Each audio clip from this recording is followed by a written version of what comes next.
proteína, como les decía, abarca un capítulo bastante amplio. Y para hablar de ello, nosotros vamos a entender que, bueno, de acuerdo a las edades que constituyen la etapa geriátrica en un canino felino, es variable porque va a depender de si el animal es un canino gigante, mediano, grande, pequeño o muy pequeño, por la variabilidad de las razas, como ya hemos comentado. Entonces, un canino empieza a ser geriátrico, si es pequeño, empieza a ser geriátrico a partir de la edad de 7 u 8 años en adelante. En el caso de un animal mediano, un paciente canino mediano, empieza a ser geriátrico a partir de los 5 años de edad. Entonces, como ven, es variable. Y también depende mucho de la calidad de vida. ¿A qué se refiere calidad de vida? Alimentación. En el tipo de alimentación tenemos que considerar los nutrientes, la administración de vitaminas, ya sea vitaminas que son liposolubles principalmente, y las hidrosolubles. Adicionalmente, tiene que intervenir o interviene el aspecto genético, que es también muy importante dentro de lo que es la fisiopatología del envejecimiento. Todas estas áreas constituyen una área de especialidad dentro de nuestra carrera. Hoy en la actualidad se ofrecen especialidades en cuanto a nutrición, que bueno, aquí todavía en el Perú no lo hay, pero en otros países sí, en nuestro vecino país Brasil, en Argentina, también hay la especialidad de nutrición. Existe también la especialidad de geriatría. Bueno, en cuanto a la fisiopatología del envejecimiento, aún no se ha determinado con exactitud la razón del por qué se envejece. Sin embargo, se echa la culpa a 3 factores que son importantes y que desencadenan que nosotros envejezcamos. El envejecimiento es un proceso natural, es un proceso fisiológico normal, es una etapa de nuestra existencia. Del mismo modo en los animales. Entonces nosotros vamos a pasar por estas 3 etapas. Nacemos, somos adultos y luego envejecemos. Inexorablemente vamos a tener que vivir estas etapas. ¿Ya? Bueno, la muerte es un proceso natural. Entonces, ¿por qué envejecemos? Porque hay un reloj biológico que se controla genéticamente. Este reloj biológico obedece a un ciclo que ya está programado dentro de nuestras células y que hasta cierto punto, dependiendo del aspecto genético de cada individuo, se activan y esto actúa bajo un sistema endocrino y también activa los sistemas circulatorio e inmunitario. Bueno, entonces, nosotros principalmente envejecemos debido a que existe dentro de nuestras células un reloj biológico que va acumulando errores al azar. ¿Qué son esos errores? Bueno, principalmente son errores que se acumulan debido a que la polimerasa no es perfecta, no une ciertos nucleótidos en una cadena, en su cadena gemela, en la cadena que va abrazada, ¿no? en el ADN, sino que puede cometer errores. ¿Y cuántos? Generalmente puede cometer hasta 500 a 1000 errores en cada secuencia. Entonces, estos errores que se acumulan al azar pueden generar parte de lo que significa el envejecimiento. Adicionalmente a ello, el estrés influye mucho en nosotros. Entonces, estos radicales libres que se generan producto del estrés se van acumulando en nuestras células y eso nos indica que a la larga, ¿no es cierto?, nosotros podemos envejecer más rápidamente. Dentro de los factores endógenos, nosotros tenemos que nuestras células ya vienen con una programación genética que dirigen el desarrollo, ¿no es cierto?, hacia este proceso que es el envejecimiento. Y tenemos el otro que es la apoptosis. La apoptosis es la muerte celular programada. La muerte celular programada es básicamente que una célula se programa y muere, se programa para morir. Entonces esto es una regulación que está dado ya genéticamente en nuestro ADN. También tenemos la teoría inmunológica. Esta teoría inmunológica, que es parte de los factores endógenos, indican que hay una involución anatómica y funcional que sufre el sistema inmunitario, principalmente el timo. Esto ya ustedes lo han tratado a profundidad en los cursos de inmunología, también en los cursos de anatomía y fisiología. Y bueno, ¿qué implica esta involución funcional? Que haya un cierto grado de inmunodeficiencia. Por eso es que decíamos también en otras materias que la inmunodeficiencia es el decrecimiento de nuestro sistema inmunológico. Por eso es que aparecen muchas enfermedades tales como el cáncer, por ejemplo. Las células cancerígenas escapan al patrullaje inmunológico. También se acumulan errores al azar. ¿Qué significan estos errores al azar? Bueno, en el ciclo celular, debido a los procesos de estrés, ¿no es cierto?, se van acumulando ciertos errores. ¿Por qué? Porque decíamos que la polimerasa no es perfecta. Entonces, ¿qué se forman? Forman enlaces cruzados, pueden aparecer incluso mutaciones, defectos bioquímicos, porque al final la expresión del ARN se da en proteínas. Y estos acúmulos progresivos van inhibiendo el crecimiento del metabolismo celular.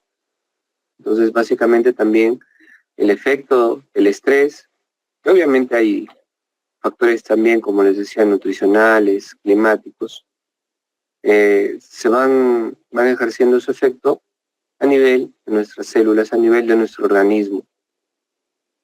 Bueno, también decíamos que existe la acumulación de radicales libres y se acumulan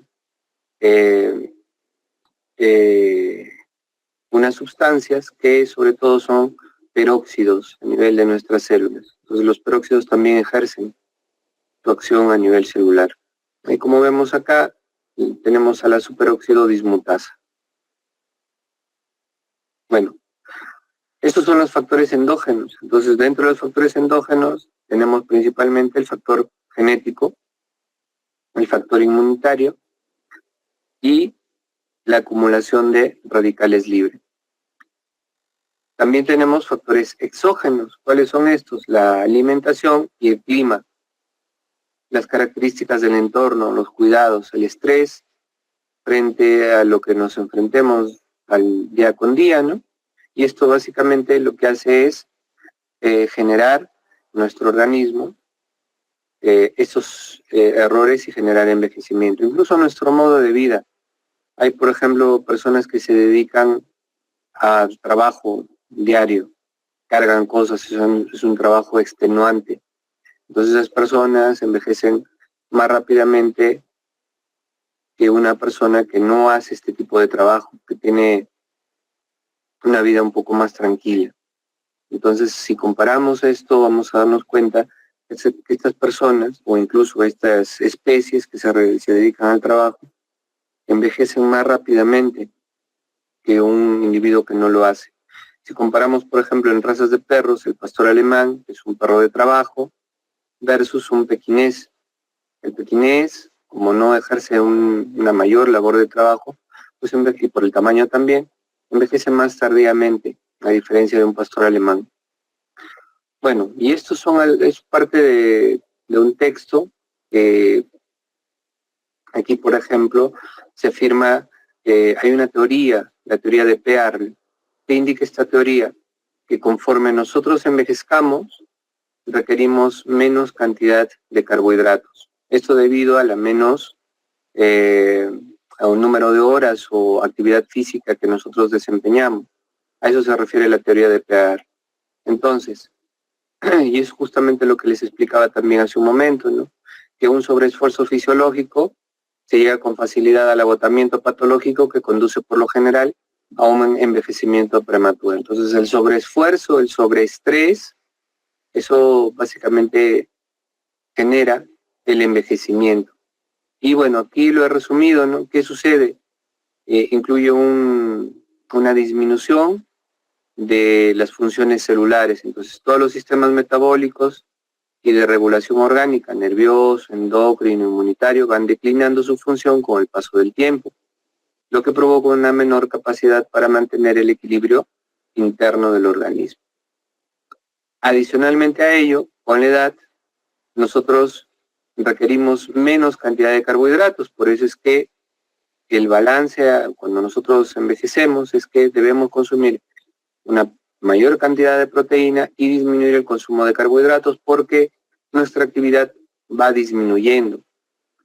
Esto entonces, a diferencia de la etapa de niño o adolescente que se da, los perros también pasan por estas edades. Recordemos la clase pasada que el perro es bebé, es cachorro, es joven, y luego, a partir de los 2 años en adelante, viene la etapa de adulto, generalmente hasta los 5 años, y a partir de los 5 años, dependiendo del tamaño del perro, hacia adelante, en algunos perros, pues, esta etapa de adulto es un poco más larga, hasta los 7 años, ya a partir de los 7 años en adelante, o 5 años en adelante, dependiendo del tamaño del canino, esto ya lo hemos aclarado, se inicia la etapa de geriatría.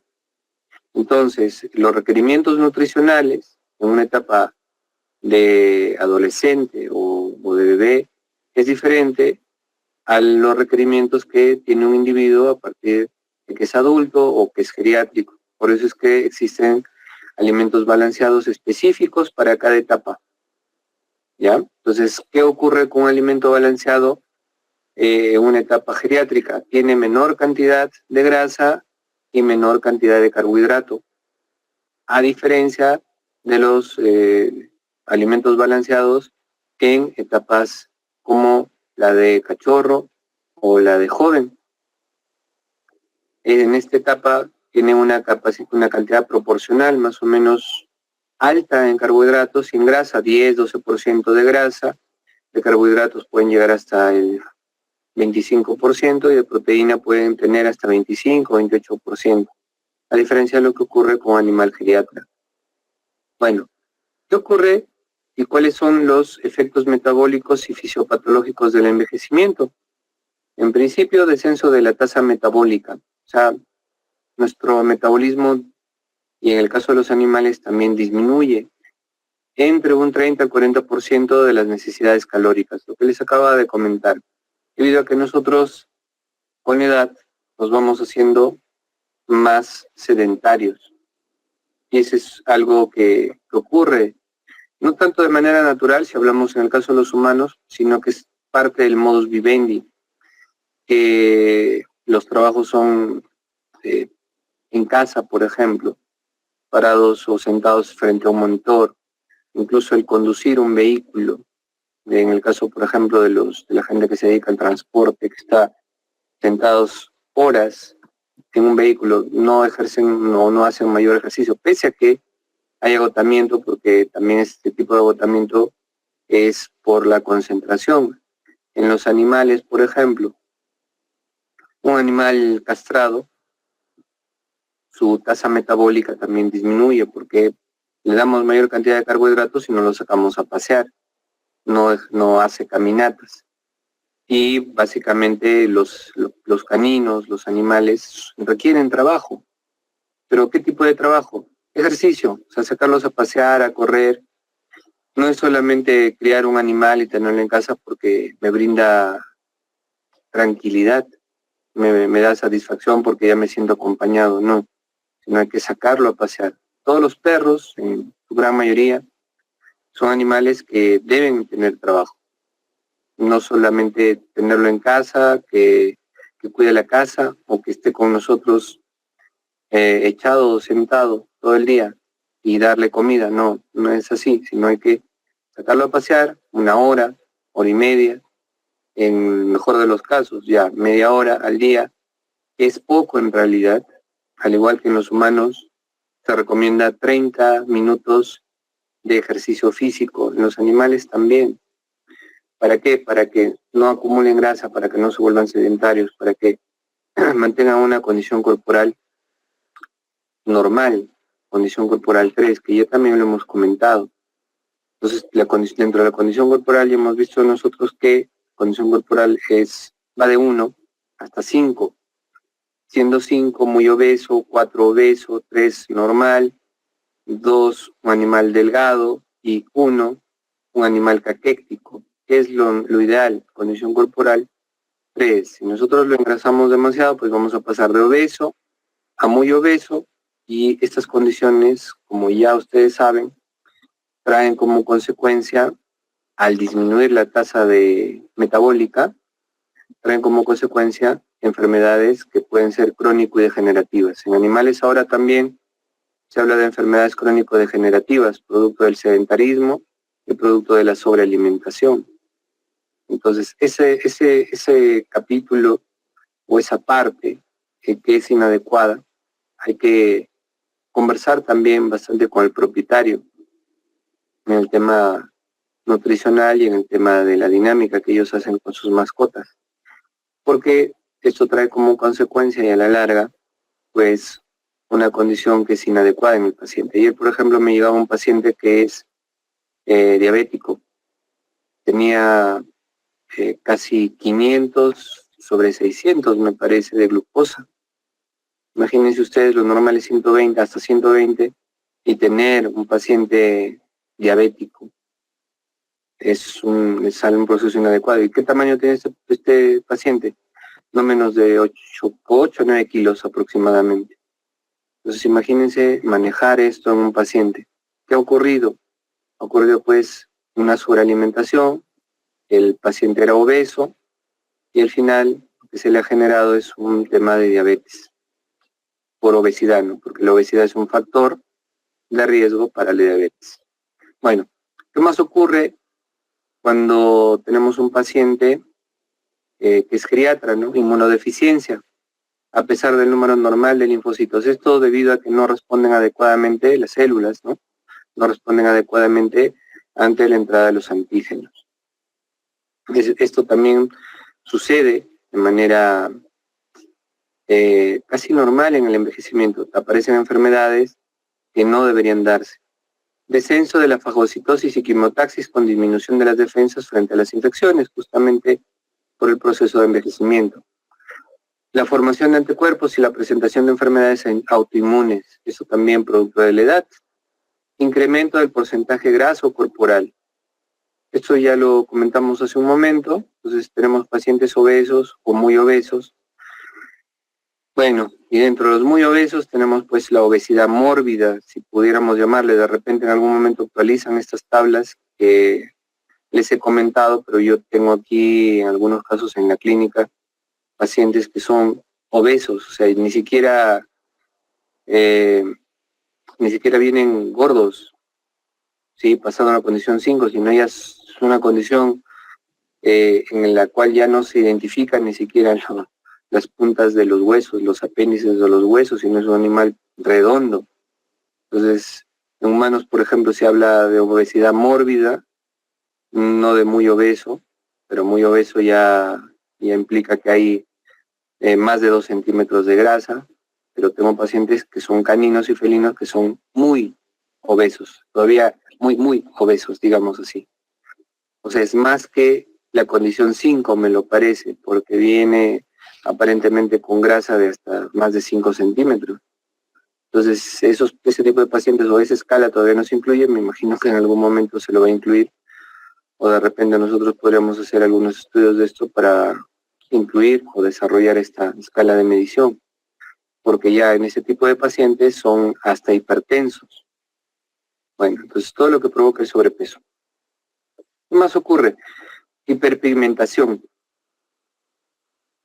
Esta hiperpigmentación se da porque hay sobreproducción de melanina y aparecen manchas en la piel, como melasmas. Bueno, esto debido también a la exposición ante los rayos ultravioleta.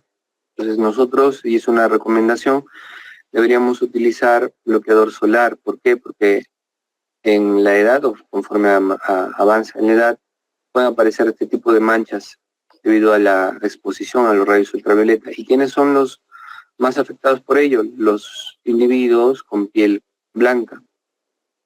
En perros y en gatos también hay individuos con piel blanca. Noten ustedes los pacientes que tienen el pelaje, ¿no?, de color blanquecino, tienen áreas en la cara o en las manos y en los pies que presentan áreas más blanquecinas.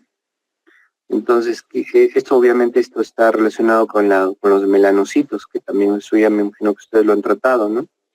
Entonces tienen esta predisposición en áreas de la nariz, los ojos, la boca y las manos y los pies, incluso en el dorso, ¿ya?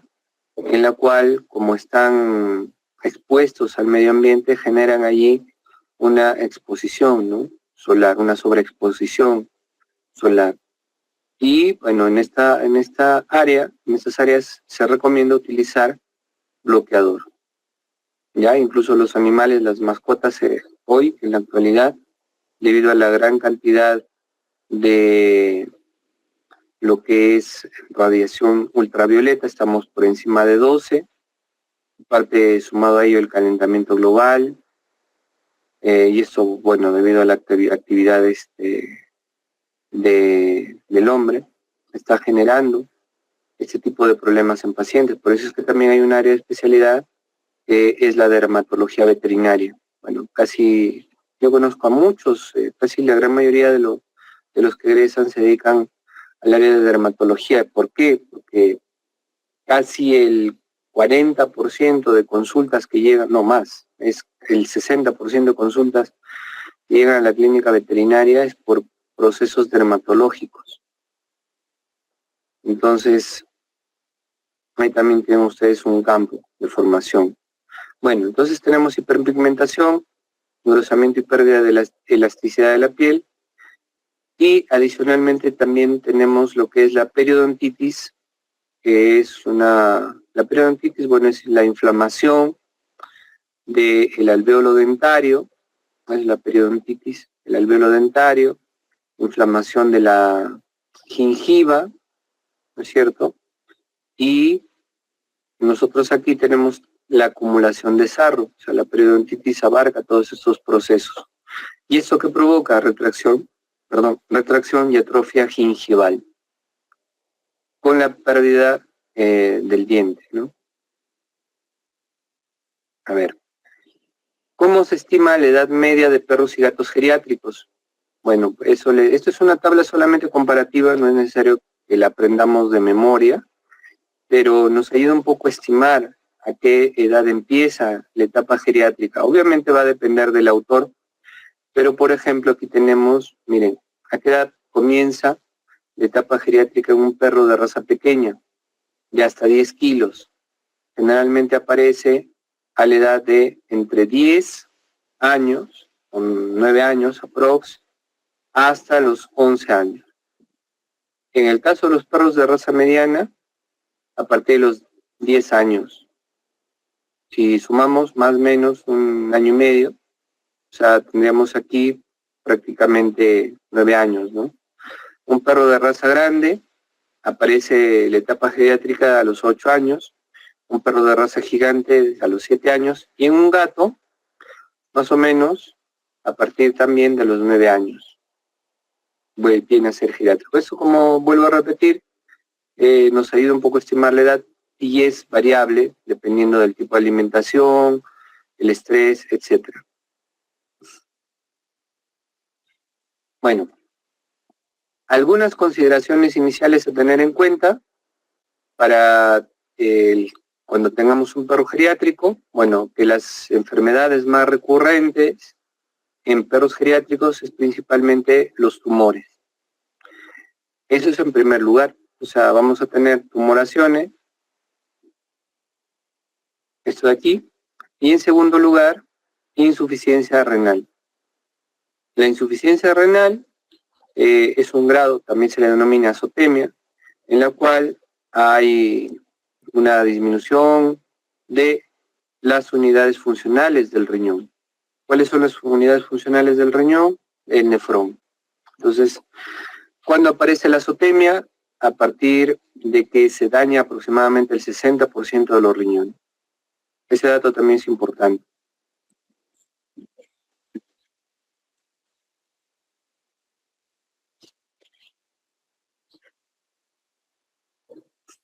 Entonces tenemos, cuando hay un daño del 60% del riñón, entonces ya aparece la insuficiencia renal o azotemia. ¿Y esto cómo lo determinamos? Bueno, bajo la determinación, me parece que estamos haciendo un artículo, creatinina, bajo la determinación de creatinina y urea.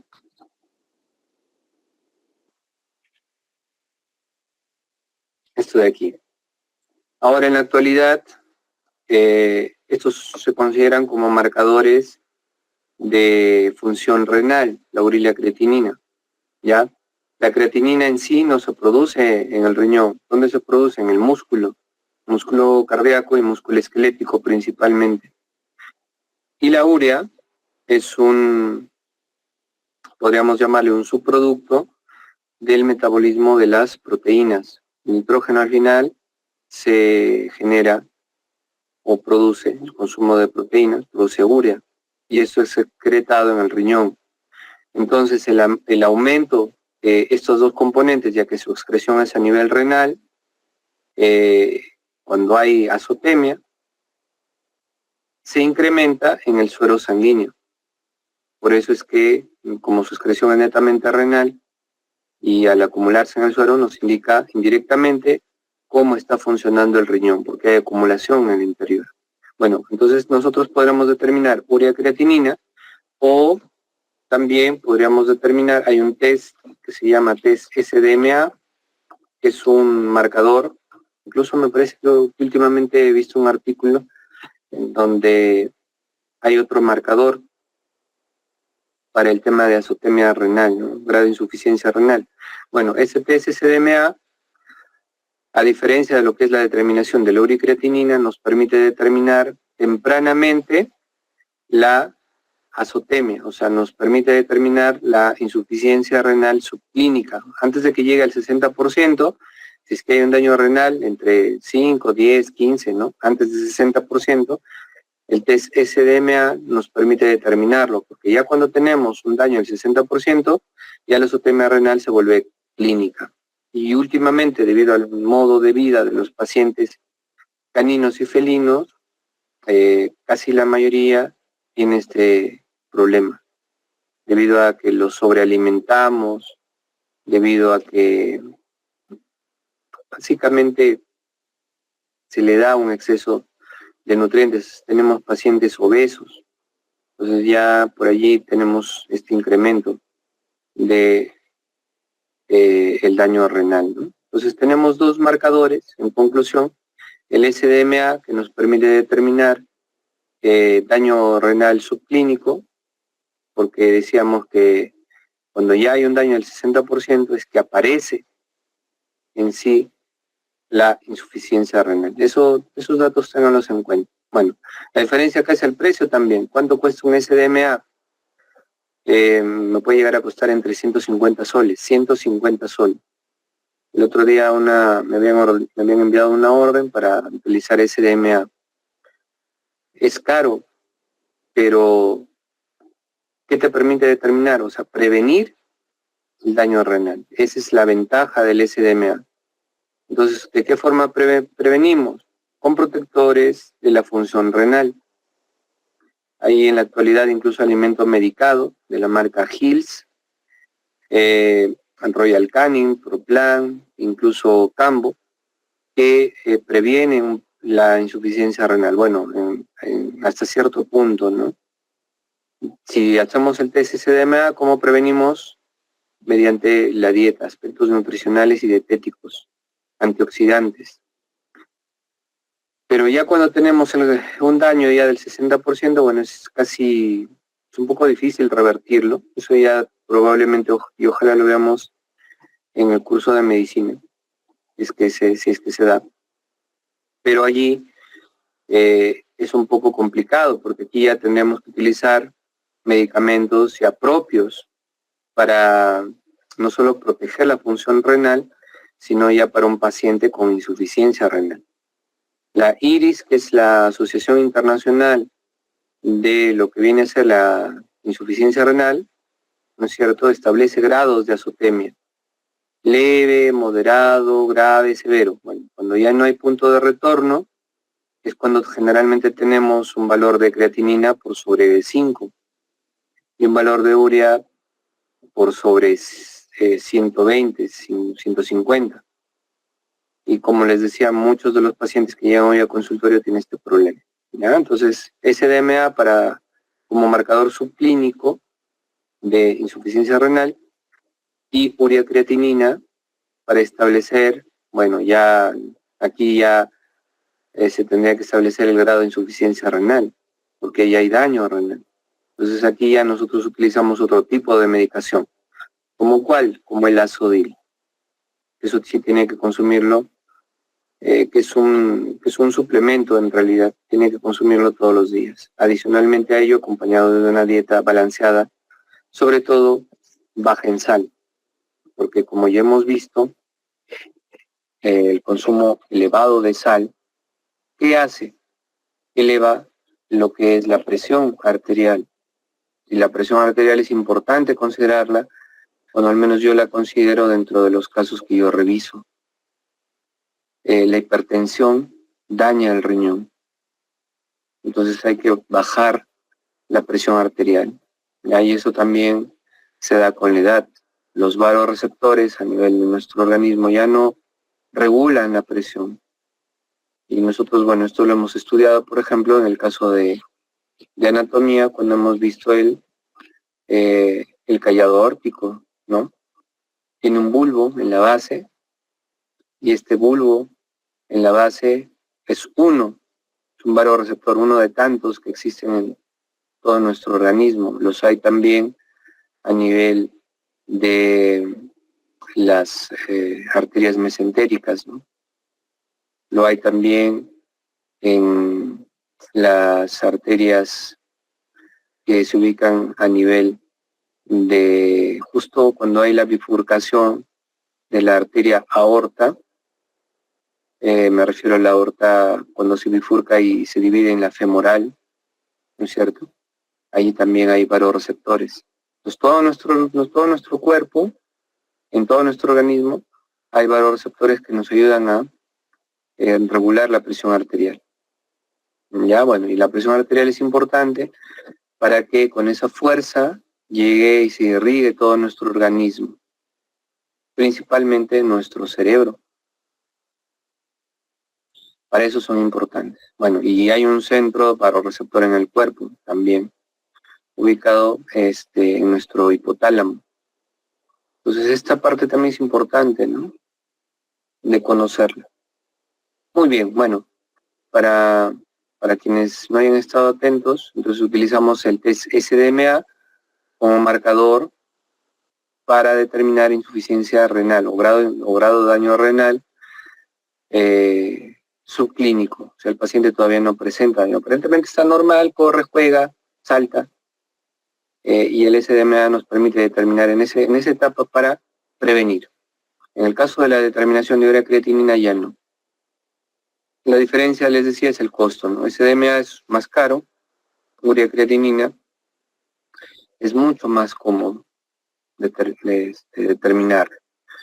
Dependiendo del laboratorio, entre 20, 25, 30 soles, la determinación de ambas, y el test SDMA puede llegar a costar hasta 150 soles. Bueno, eso va a depender del laboratorio y también depende de la especificidad, porque hay marcadores, ahora están sacando productos que te permiten determinar específicamente como marcador por especie, en perros, gatos, ¿no? El SDMA sí es, yo he visto que es un marcador que se puede utilizar en ambas especies. Bueno, ¿qué más tenemos aquí? A ver, algunas consideraciones anatómicas decíamos, ¿no? Insuficiencia renal. ¿Qué otras enfermedades tenemos? Hipertiroidismo, Pero también tenemos hipotiroidismo. El hipertiroidismo generalmente es exclusivo de los gatos. Y el hipotiroidismo es casi exclusivo de los perros. Eso no implica que un perro no pueda tener hipotiroidismo. Sí, también lo puede tener, ¿ya? Hipertiroidismo es un agrandamiento de la glándula tiroides. ¿Ya? Ocurre con agrandamiento, cursa con aumento de la frecuencia cardíaca, el animal se vuelve hiperactivo, no duerme, hay aumento incluso de la presión arterial. Por eso es que es importante regular esto. Bueno, ¿y cómo se regula un hipertiroidismo? Bueno, la extirpación de la glándula tiroides, no hay otra. Pero hay que determinar bien, porque la glándula tiroides, pese a que está ubicada en el cuello, a nivel de la garganta, justo por debajo del cartílago tiroides, es una glándula muy importante porque interactúa con todos los procesos fisiológicos, casi con todos.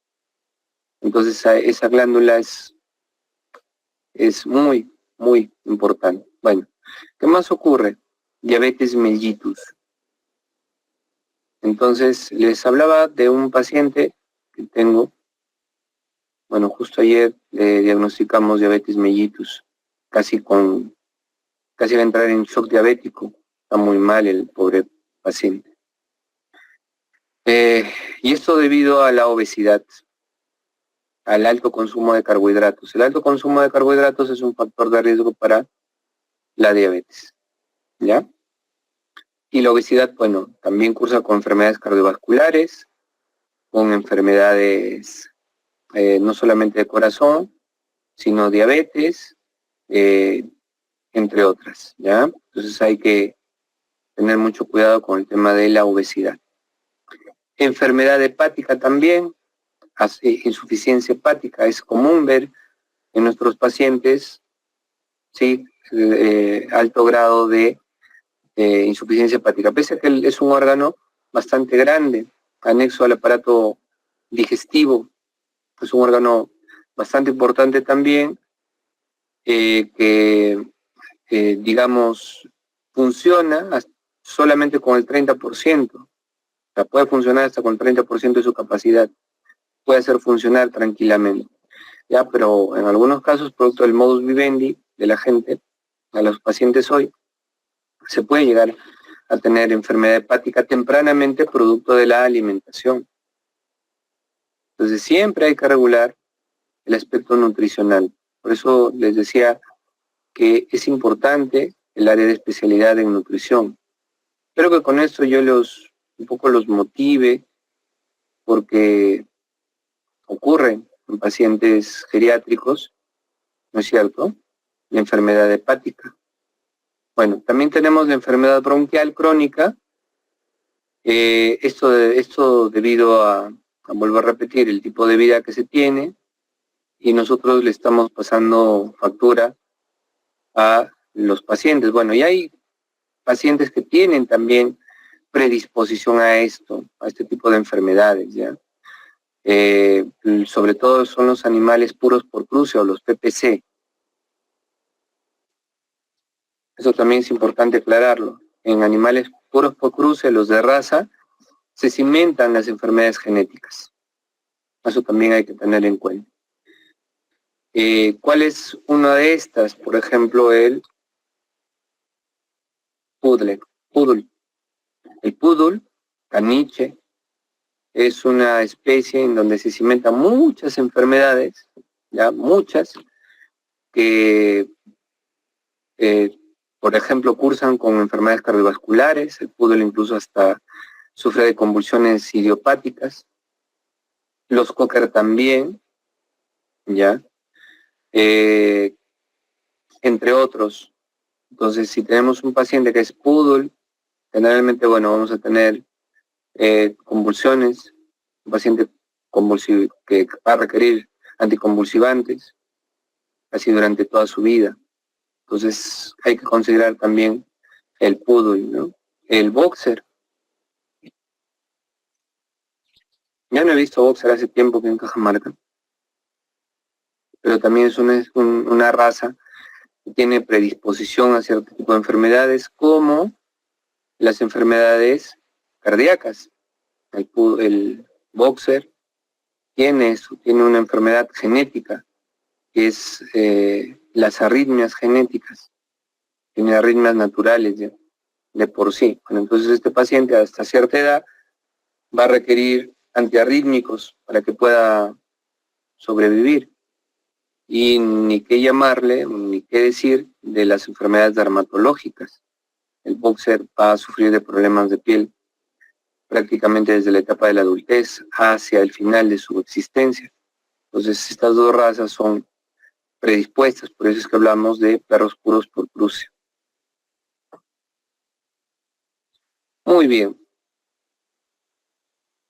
Bueno, entonces, esto es un resumen de lo que acabamos de comentar, pero como existe el envejecimiento, miren, hay atrofia de los músculos. Esto incluso en los humanos se recomienda que se tenga cierta actividad física para evitar la atrofia muscular. Bueno, ¿y eso cómo se logra? Obviamente con el ejercicio. Entonces, el ejercicio, una buena dieta, una buena alimentación va a permitir que no haya atrofia muscular, ¿ya? Entonces, la actividad física disminuye en algunos casos esta acumulación de errores, incluso el estrés, la actividad física. Entonces, la recomendación que es realizar actividad física. Estaba leyendo ayer un artículo que se ha logrado determinar, bueno, han detectado, han encontrado, han descubierto un medicamento que se le llama TCA, que le han denominado TCA, me parece que son científicos chinos, que el envejecimiento se produce por un acortamiento de los telómeros. Entonces este medicamento lo que hace es mantener o preservar el tamaño del telómero a nivel celular. Es un descubrimiento, se le ha denominado un hito en la investigación. Bueno, ya quisiéramos hacer ese tipo de investigaciones acá en el Perú, ¿no? Pero se le ha denominado un hito en la investigación porque esto va a permitir que en el futuro, obviamente no sé si nosotros o las próximas generaciones que lleguen luego de nosotros, puedan utilizar, puedan comprar este tipo de medicamentos para que se disminuya o se retrase el envejecimiento. Entonces eso es algo que siempre la humanidad a través de los años ha buscado, ¿no? No envejecer. Reyes, emperadores han buscado la forma de no envejecer y han utilizado diversas maneras para controlar o para poder disminuir el envejecimiento. Una de ellas, por ejemplo, otro día estaba leyendo, que se bañaban en leche, se bañaban hasta incluso en sangre, ¿no? Bueno, por eso es que un poco el mito de los vampiros, ¿no? La leyenda. Muy bien. Bueno, ¿qué más ocurre aparte de atrofia muscular? Disminución de la actividad cardíaca o la capacidad respiratoria y modificaciones en el sistema digestivo.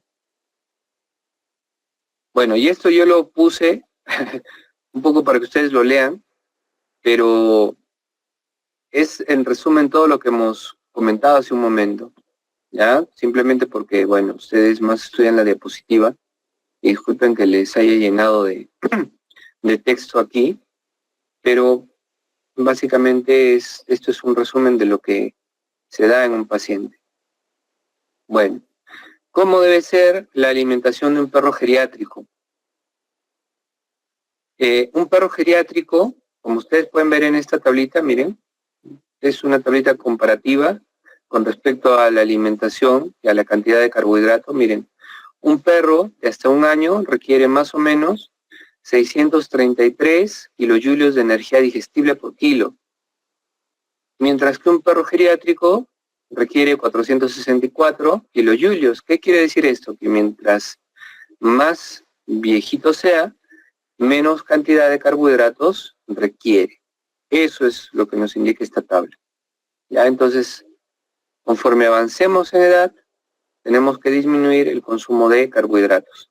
Y en nuestra dieta, en el Perú, somos excelentes somos especialistas en consumir carbohidratos. Imagínense ustedes, ¿qué consumimos en el almuerzo? Ni que se diga en el desayuno. En el desayuno es pan, es papas fritas, si no es chicharrón, bueno, una cierta aporte de proteína, huevo, jugo, mantequilla, mermelada. Un perro, ¿qué consume? Muchas veces en el desayuno consume lo mismo que en el almuerzo y lo mismo que en la cena. ¿Qué? Pan, chochoca, papas, entre otros alimentos, ¿ya?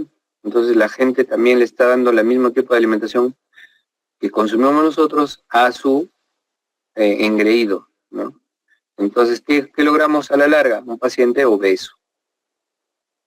El ser humano, los peruanos, ¿qué consumimos en el almuerzo? Su plato de entrada, si no es plato de entrada, es sopa, y seguidamente el segundo ¿qué es? Papas, arroz, un poquito de ensalada y una presa ya sea de pollo o de carne.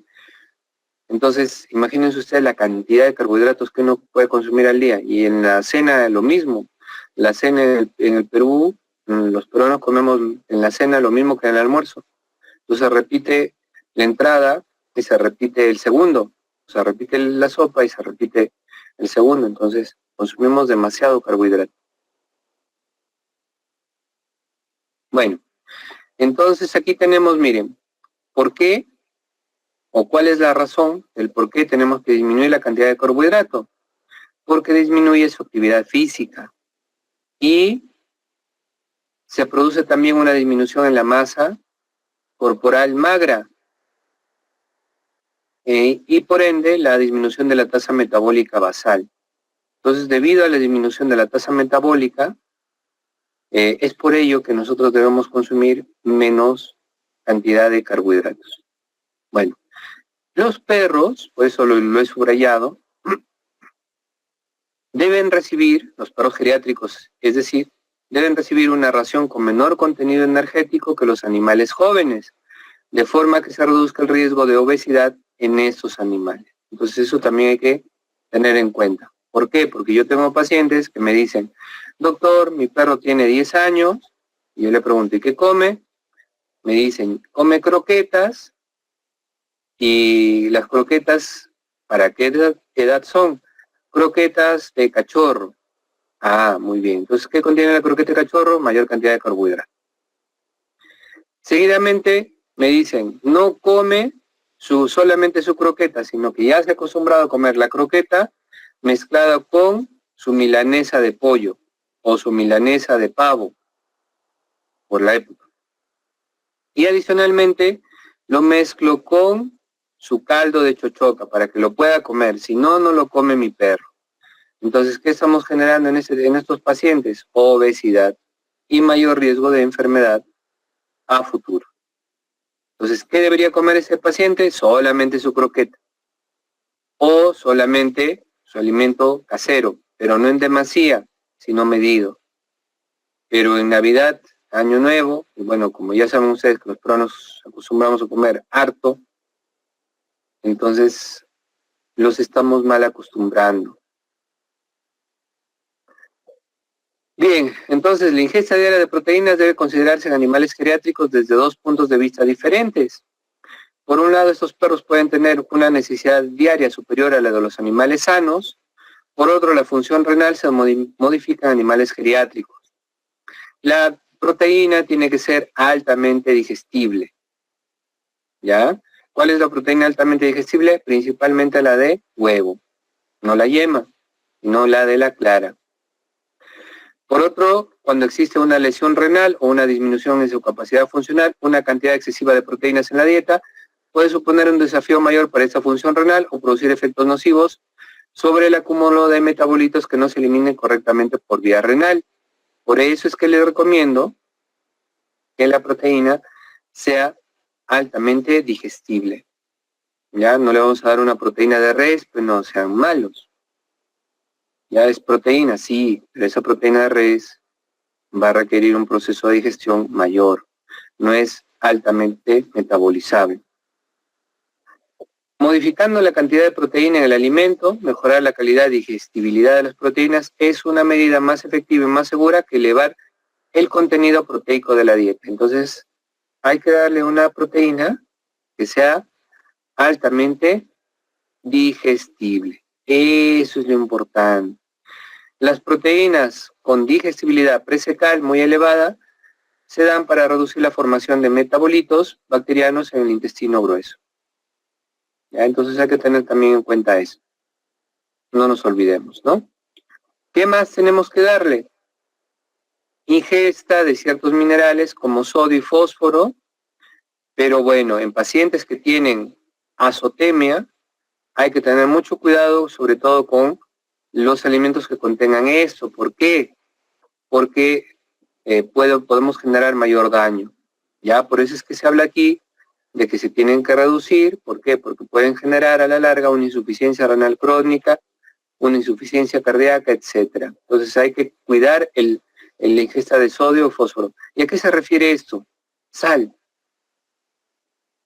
O sea, el NaCl, la sal, debe estar disminuida en pacientes geriátricos. ¿Ya? Un alimento salado, a nosotros que nos encanta la sal, la cancha, sobre todo y ahora que comemos las papitas Lays, ¿no? En esos alimentos justamente cargados de este tipo de componente, puede elevar a la larga la enfermedad. Entonces, en pacientes geriátricos, perros, gatos, hay que disminuir el consumo de sal. Los perros, el otro día asistí a un curso, no tienen en su lengua receptores para probar la sal. Entonces, a nosotros sí, los humanos nos encanta la sal, pero los animales no. Entonces, en ellos hay que disminuir. En pacientes que son geriátricos y que ya tienen problemas, ya sea del corazón o digestivos, hay que disminuir la sal, quitarle por completo la sal. No hay problema, el paciente va a vivir. ¿Qué más hay que dar a un paciente geriátrico? Vitamina E. La vitamina E es una vitamina liposoluble. No solamente vitamina E, sino también vitamina A y vitamina D. Entonces, estas vitaminas son importantes en un paciente geriátrico. ¿Por qué? Se ha determinado que la vitamina D también genera como efecto, tiene un efecto, adicionalmente a lo que ya ustedes conocen, que evita el acortamiento de los telómeros. No como el componente que se ha descubierto recién. Me parece que leí el artículo. Pero ayuda, ¿ya? Estas vitaminas tienen un efecto antioxidante. La taurina también, por eso es que los alimentos de los gatos tienen taurina, ¿sí? Hemos dicho también que para mantener la gestación en felinos es importante este componente, ya que constituye un componente esencial para mantener la gestación. Los carotenos, bueno, hablábamos de la vitamina A, ¿no? Y la vitamina C tiene un efecto citoprotector y retrasan algunos procesos de envejecimiento celular y pérdida de la función. Eso también tengámoslo muy en cuenta. Y recientemente también se ha hecho un estudio, la vitamina E es anticancerígena. Entonces, si no consumimos fruta, ¿dónde está la vitamina E? En las frutas, en los vegetales. Entonces hay que consumir una adecuada cantidad de vitamina E. Bueno, este cuadrito lo voy a pasar porque, bueno, acá está el mantenimiento de la proteína, tanto en un perro adulto, en crecimiento y en reproducción. Miren ustedes cómo varía a lo largo del tiempo, y esto ya lo dejo a ustedes para su consideración, porque ustedes lo pueden revisar más detenidamente. Bueno, entonces, ¿qué enfermedades tenemos en pacientes geriátricos? Neoplasias, ya principalmente. Ya hemos comentado que este tipo de neoplasias se dan por el estrés. Por ejemplo, aquí se habla de un mayor número de ciclos celulares. Eso genera neoplasias. El mecanismo enzimático para la reparación de daños está deteriorado en células viejas. Las células viejas eliminan los radicales libres con mayor dificultad y los animales viejos se han visto expuestos a una mayor exposición de factores carcinogenéticos como, por ejemplo, compuestos químicos o dietéticos, hormonales o inmunológicos. Hormonales, por ejemplo, como cuáles. Ya les he dicho que está contraindicado el uso de hormonas anticonceptivas en perros. ¿Por qué? Hasta incluso en humanos, hay varios estudios de esto. Entonces hay que tener bastante cuidado con el uso de las hormonas. Hormonales pueden generar neoplasias, es un factor activador de neoplasias cuando uno en los perritos utiliza hormonas como los estrógenos y los progestágenos, a la larga puede generar neoplasias.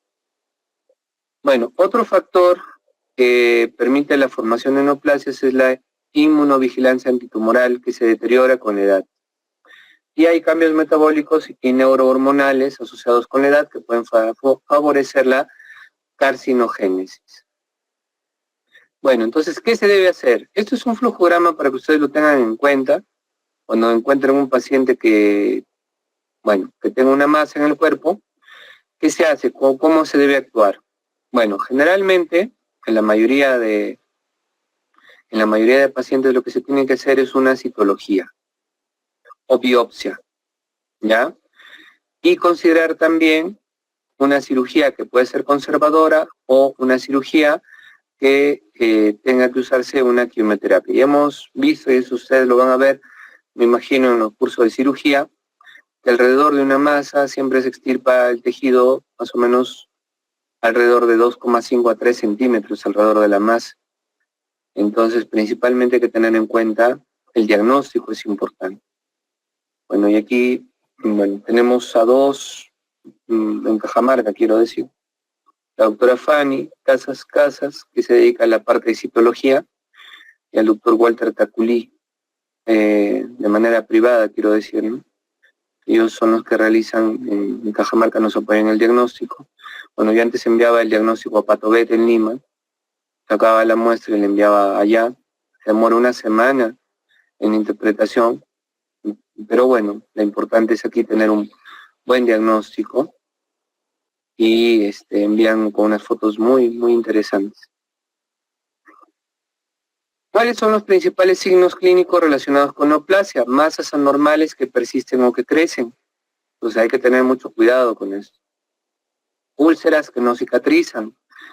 Pérdida de peso o apetito. Si tenemos un paciente que va adelgazando progresivamente, puede ser que tenga una neoplasia.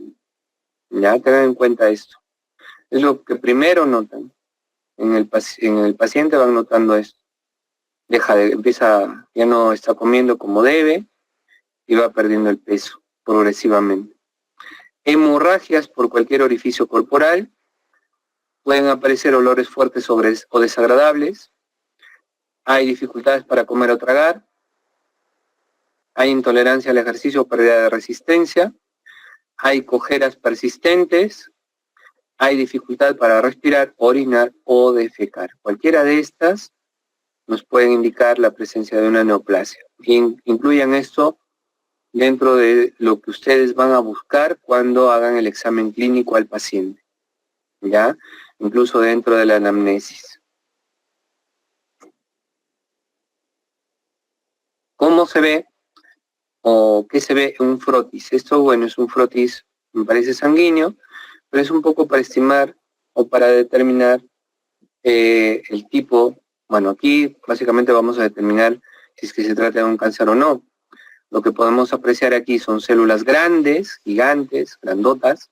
Vemos también aquí polimorfonucleares, en la parte que estoy señalando, ¿no?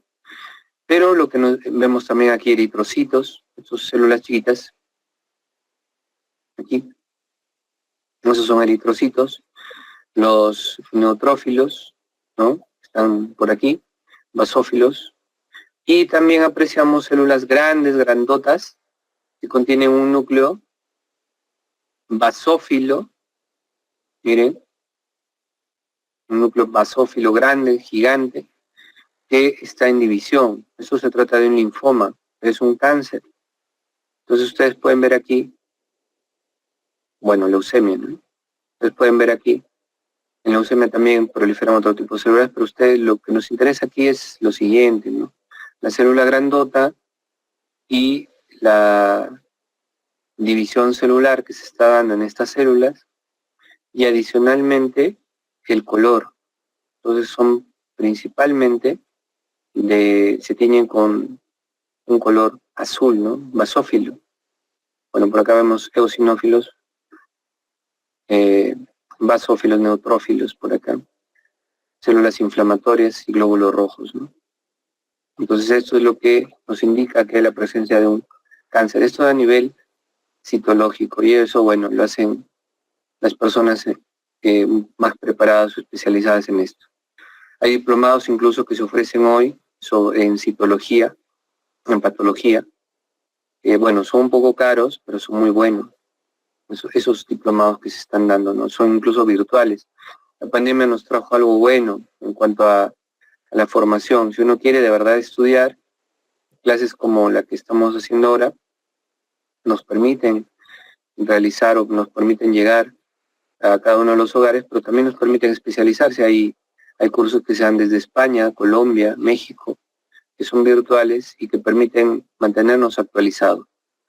Bueno, esto es una placa radiográfica, esto es un parte del diagnóstico por imágenes, esto es el tórax y el abdomen de un paciente por la forma, un paciente canino.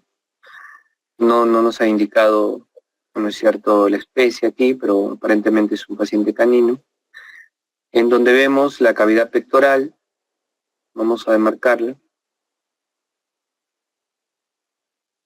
Eso vendría a ser la cavidad pectoral.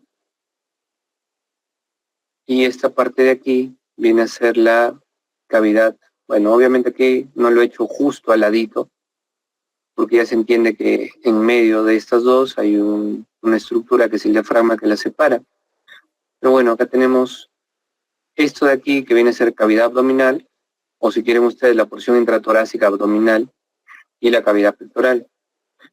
Entonces en la cavidad pectoral, ¿qué órganos se deberían ver? El corazón, si es un paciente joven, los ganglios, el timo, la tráquea y los pulmones de un color translúcido. Y aquí, como ustedes pueden darse cuenta, no vemos nada. Vemos estructuras redondeadas que están aquí. Hay una, aquí hay otra, aquí hay otra.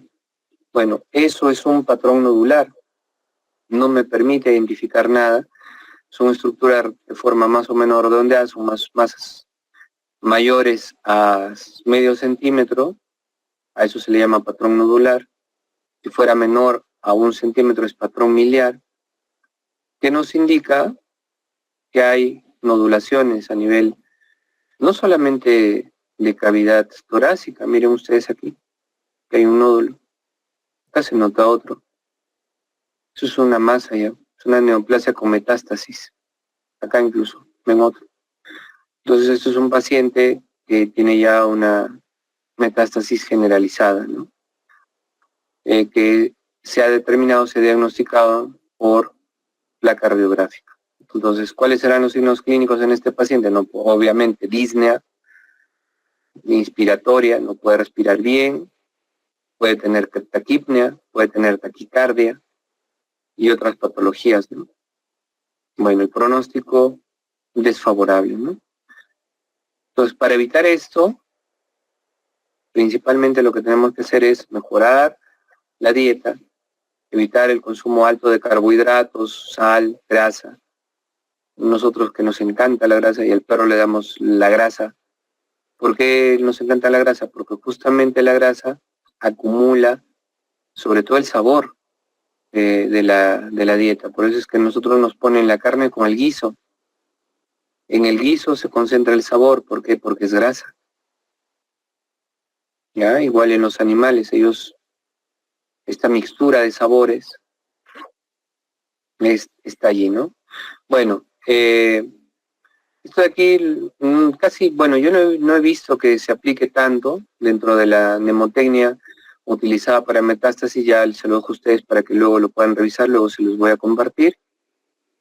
El pronóstico puede ser en tumores benignos, puede ser bueno, porque puede ser curativo, pero es malo en tumores malignos, ¿no? Y en tumores metastásicos el pronóstico ya es malo. O sea, incluso el pronóstico puede ser resorbado, ¿no? ¿Cuál es el tratamiento? La decisión conservadora, si se trata de un tumor benigno, o una decisión mucho mayor en caso de tumores malignos o tumores mamarios malignos, ¿no? Eso hemos querido decir aquí. Bueno, ¿cuáles son los factores de riesgo de los tumores mamarios? La edad. La edad es un factor de riesgo. ¿A qué edad se presenta mayor edad de riesgo? A partir de los 6 años. Y también un mayor riesgo para el caso de piometra. Eso lo vamos a ver si es que no alcanzamos en la clase de hoy, la próxima clase. Pero miren, la edad es un factor de riesgo porque a partir de los 6 años aumenta la incidencia. Y si es un paciente de mayor edad, entre 9 a 11 años, también. ¿Cuándo aparecen las displasias? Las displasias significan los cambios a nivel celular, a partir de los 2 a 3 años. Mientras que el desarrollo de tumores malignos, antes de los 5 años, es muy raro. Entonces, ¿qué debemos hacer para prevenir que aparezcan tumores a la larga? La esterilización en hembras previene hasta en un 98%, si es que se realiza antes de la pubertad, la presentación de tumores. Entonces, es una recomendación. No usen hormonas en perros. A mí me llama mucho la atención. Esta charla yo la hago o la he venido enseñando hace tiempo, porque bueno, esto es básico, es muy básico. Y tengo colegas que hoy, no sé si por cobrar, por ganar un poco más, colocan hormonas. Es mejor la esterilización. Si ahora, ¿cuánto cobran por una esterilización? Creo que 40 soles cobran. En campañas creo que cobran 30 soles, imagínense ustedes. Eso es una crítica yo que tengo a la práctica profesional, porque ustedes les cuesta aprender, claro, algunos no, otros sí, pero les cuesta estudiar esto. ¿Qué va a pasar a la larga? ¿Van a salir para cobrar 40 soles por una esterilización? No me parece correcto. ¿Por qué? Porque se trabaja con campos estériles, aparte de la técnica, la medicación, salvo que utilicen Ketaxil, que bueno, la ampollita o la dosis puede costar ¿cuánto? Tal vez 5 soles, pero ni así, ¿no? O sea, cobrar 40 soles por hacer un procedimiento quirúrgico y que encima es de riesgo, no lo veo tan factible, ¿no? Tal vez a la sociedad protectora de animales le convenga, porque he visto que ellos paran yendo por quien cobra más barato, pero sus conocimientos y los días que han pasado aprendiendo, me parece que no es justo, cobrar una esterilización tampoco, ¿no? Entonces, prefieran esterilizar a utilizar hormona. Entonces, eso hay que tener en cuenta. ¿Ya? Bueno. Entonces, un factor predisponente es la edad. Otro factor predisponente es la raza, ¿no?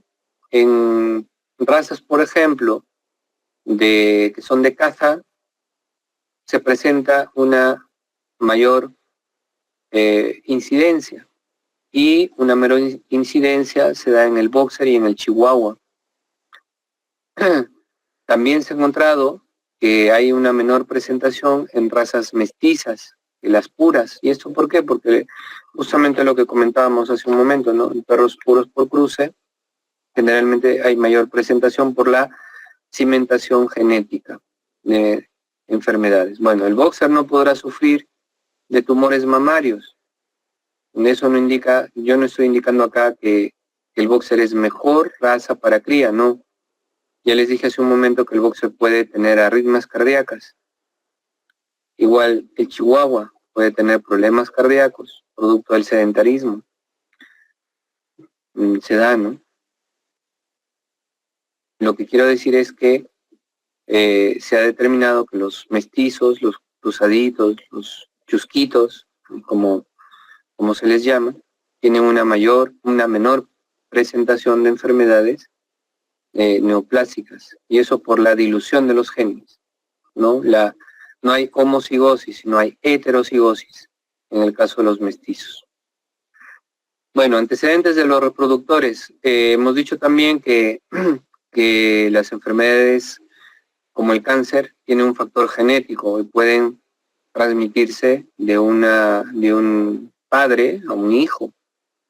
El caso, por ejemplo, de la diabetes, un factor es genético. Entonces tú tienes que ver si tus antecesores, tus padres, tus abuelos, incluso enfermedades de hipotiroidismo, tienen esta predisposición. Bueno, y aquí el tumor mamario está bajo la influencia hormonal, y eso es lo que indica acá, ¿no? Si es que nosotros castramos más tempranamente, el riesgo de presentación de tumor mamario disminuye notablemente. Por eso es que miren, si es que se lo extirpa antes del primer celo, el riesgo es casi cero, versus que si se extirpa cuando ya tiene 2 años. Entonces, ¿qué es mejor? Bueno, yo siempre escucho y me hacen esta pregunta: doctor, ¿mi perrita no se traumará si es que no tiene crías? No, hay que castrarla. Pero no, mejor es que tenga su primer celo. Y hay incluso algunos colegas que recomiendan que tenga una cría o una camada. Yo no sé cuál sea la evidencia o la base con la cual ellos digan que es mejor castrarla antes de los 2 o cuando tengan su primera cría, no lo sé, pero la ciencia o la base científica nos indica que es mejor castrarlo tempranamente que esperar a que pase su primer celo o que tenga crías. La disminución o del riesgo de presentación de tumor mamario disminuye notablemente. Entonces, ¿qué es mejor? Castrarlo antes de que entre a la pubertad. Eso ténganlo en cuenta. Bueno, ¿cuáles o adicionalmente a la edad, a la raza, qué influye para que se presenten los tumores mamarios? Miren, influencia hormonal. ¿Quién interactúa aquí? La hormona de crecimiento, el factor de crecimiento epidérmico, el factor de crecimiento transformante y una proteína similar a la hormona paratiroidea. Entonces, esto de aquí actúa en un primer momento para desencadenar, ¿no es cierto? Perdón, en un segundo momento para desencadenar los tumores. Y en un primer momento, miren, estrógenos y progestágenos. ¿Qué nos quiere decir esto? Que no se debe utilizar hormonas anticonceptivas en perros y en gatos. ¿Por qué? Porque estábamos favoreciendo la presentación de neoplasias. Eso entonces hay que tenerlo muy en cuenta. Espero yo, bueno, no sé si se vayan a dedicar en realidad a perritos y gatitos, pero espero yo que con el tiempo evitemos el uso de este tipo de medicamentos. Bueno, ¿cuándo se los utiliza? Bueno, a pesar de que tú les has dado las recomendaciones al propietario y él, a pesar de ello, quiere que sí porque sí, bueno, bajo riesgo se podrían utilizar, pero ya les he dicho que es mejor no utilizarlo. Bueno, ¿qué otros factores elevan la presentación de neoplasias nutricionales? Ya hemos dicho hace un momento que se debe utilizar la vitamina E, ¿no es cierto? Y también es importante hacer notar que dietas bajas en vitamina E, básicamente las vitaminas liposolubles, la vitamina D, la A, pero se ha determinado que aumentan la presentación si es que una dieta no tiene consumo de vegetales y concentraciones adecuadas de vitaminas, sobre todo liposolubles, hay mayor presentación de cáncer. Bueno, Y también nos indica que el consumo habitual de dietas caseras en comparación con dietas comerciales, eso es un dato validado, no es por experiencia empírica. Esto ya está publicado. Así como el de consumo de carne de vacuno y porcino en lugar de carne de pollo se relaciona con una mayor incidencia. Esto de aquí ténganlo en cuenta. Esto de aquí yo lo he extraído de una revista que se llama Canicet Felis. Me parece, ya no se la edita. Es una revista española muy interesante. Yo tengo algunos volúmenes de esto. Nos indican cómo debemos alimentar a la mascota. Entonces, el consumo habitual de dietas caseras en comparación con dietas comerciales eleva el riesgo de presentación de cáncer. ¿Por qué? Porque le estamos sobrealimentando. Al darle una dieta casera, estamos sobrealimentando al paciente. Y el caso de dieta comercial va a depender también de la calidad de la dieta comercial. Diferente es que nosotros le demos, bueno, hablando un poco de dietas comerciales, ¿no?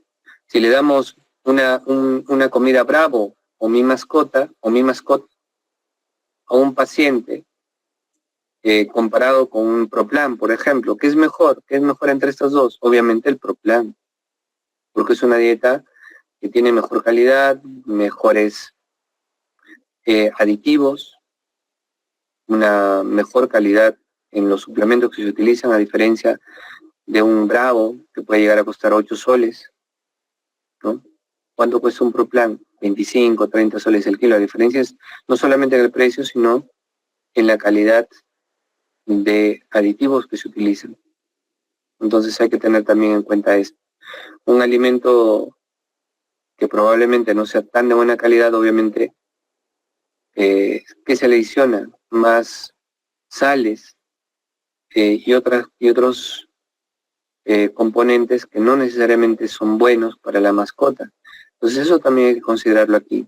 O sea, no es solamente el consumo habitual de una dieta casera o una dieta comercial. Si la dieta comercial es mala, pues obviamente prefiere la casera, ¿no? A eso iba. Muy bien. Bueno, ¿tienen alguna pregunta? Para no aburrirlos, me imagino que yo soy un pleno monólogo y no he dejado que ustedes participen, pero de repente tienen alguna duda, alguna pregunta.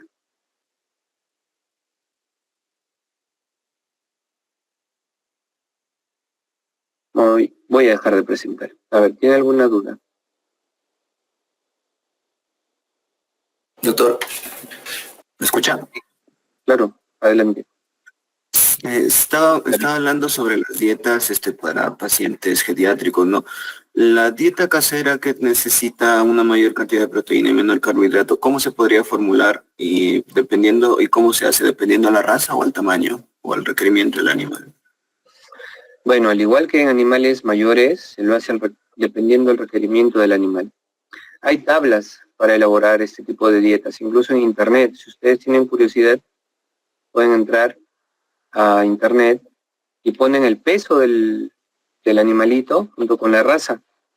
Hay páginas que te permiten esto. Incluso San Marcos, hace algunos años, hizo un trabajo de investigación elaborando una tabla de Excel. Ellos allá llevan un curso que se llama Nutrición y Alimentación Animal, y ellos no solamente lo enfocan en animales mayores, lo enfocan en animales menores, en perros y gatos. Entonces ellos han desarrollado una tablita en Excel por peso del animal, en base al peso obviamente se establecen los requerimientos y se le elabora en la tablita. Bueno, yo la tengo, tendría que buscar en realidad si es que ustedes quisieran que se las comparta, porque bueno, cuando hace algunos años hicimos un diplomado en pequeños animales, en perritos y gatitos, y allí, por ejemplo, se especificaba cuánto debe tener por ejemplo, de carne de pollo, de frutas, de vegetales, de carbohidratos. Dentro de los carbohidratos se consideraba, por ejemplo, ¿no?, el arroz, la papa, como elemento para formular la ración. Entonces, obviamente, se lo hace en base al peso. La charla que tuvimos, o el diplomado que tuvimos, lo hicimos con el doctor Gilberto, en esa época, bueno, en los inicios del 6IBET. Bueno, ahora ya 6IBET no hace tantos cursos, ya no he visto que hace más cosas, pero en esa época se hizo un diplomado cuando nosotros estábamos casi de recién por empezar la idea de un círculo de estudios, ¿no? Pero es básicamente así, mi estimado. O sea, toda tabla nutricional se elabora en base al requerimiento del paciente, ¿ya? Ahora, si no cuentas con eso, para formular una dieta balanceada en base a la dieta casera, lo que se hace en la actualidad, bueno, y es lo que recomiendo yo, es darle alimento balanceado pero exclusivo, o sea, no darle de más al paciente. De esa forma tú vas a mantener un peso ideal. La cuestión aquí es que en los pacientes que llegan a consulta se tenga que mantener una condición que sea la ideal, condición 3, ni muy gordo ni muy flaco. Entonces, esa es la intención. Pero si ustedes desean, voy a, voy a buscar esa tabla de requerimientos, incluso se puede hacer una tesis sobre ello, eh, para elaborar dietas, ¿no? A mí me parecería muy interesante elaborar la dieta y en base a esto, no sé, hacer un test bromatológico para ver cuánta cantidad de proteína tiene y demás, ¿no? Y compararla, si se quiere, bueno, eso es una idea que tengo ahorita, ¿no? Si se quiere con una dieta comercial, para ver cómo se puede formular, ¿no? En base al tamaño, etcétera, ¿no? Del paciente. Pero bueno, a mí me parece eso muy interesante, eso lo hizo, no recuerdo el nombre del profesor de nutrición de la San Marcos, pero él vino acá y compartió su experiencia con el doctor Gilberto en esa época. Me parece que ahora solamente se elaboran raciones para vacunos, pero en la actualidad, fíjense ustedes cómo ha variado esto con el tiempo. Hay un área de especialidad en nutrición para perros y gatos, en donde se formulan alimentos especiales. Ahora, ustedes me pueden decirnos, de repente por ahí también cabe la pregunta. Últimamente se está utilizando la dieta BARF, que es dieta en donde se le da al animal alimento crudo. Ese alimento crudo es, por ejemplo, pechuga de pollo, hígado crudo, carne roja cruda, y la pican y directamente va a que la come el, el perro. Lo que sí, yo, bueno, estoy un poco en contra de la dieta BARF. Tengo un amigo que ha hecho su especialidad en ello, que es el doctor Alonso Manrique, en Lima. Bueno, me parece que él hizo en Argentina. Él se dedica ahora solamente a nutrición, a consulta de nutrición. Él recomienda mucho esta dieta BARF, pero bueno, un poco desde la experiencia empírica que yo tengo, porque bueno, yo veo que al perro y al gato le hemos hecho omnívoro, come lo mismo que nosotros, o sea, come de todo. La gente por desconocimiento incluso le da chocolate, ya saben ustedes que es tóxico, ¿no? Pero, ¿qué hace con la dieta BARF?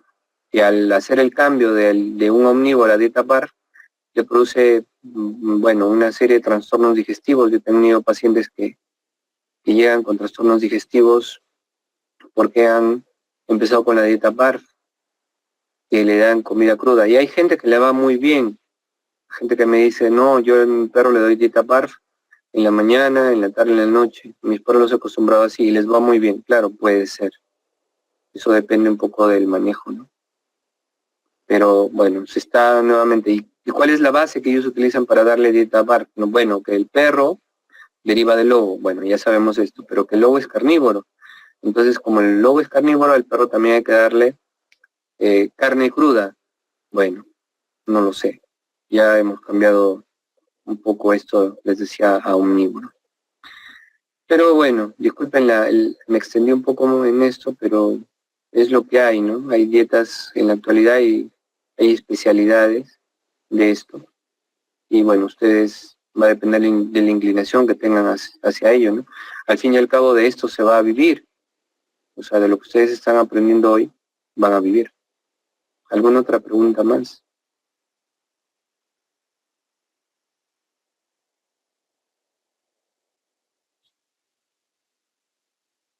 Yo recién bueno, yo siempre me he dedicado a pequeños animales, me dedico más a la parte, bueno, de diagnóstico, laboratorio, ecografía, imágenes, ¿no? Y hasta cierto punto, un poco, bueno, hice la especialidad en cardiología, bueno, la terminé el año pasado. Tengo pacientes cardiópatas que llegan al consultorio. Y es por eso que un poco les cuento desde mi experiencia lo que pasa, ¿no? Pero bueno, eso depende mucho de la alimentación. Bien, estimados amigos, si no hay preguntas, bueno, gracias a David por preguntar. Vamos a terminar la clase aquí. Ya no hay preguntas, nos encontramos la próxima semana ya, me parece que presencialmente, si es que no hay cambios en lo que vaya a decir la autoridad. Cuídense mucho, que tengan un buen día y por favor estudien. Cintia. Doctor, buenos días, disculpe, ¿será que me puede considerar en la lista, por favor? ¿A qué hora llegaste, Alison? ¿Llegaste al final? No, no llegué al final, 10 minutos, sino que pasa que no había activado mi micro. Eso que te llamé 2 veces. Sí, pues doctor, discúlpeme, sí. Muy bien, bueno, tengan la mano levantada. Probablemente me saque el sistema, ya voy a volver a entrar.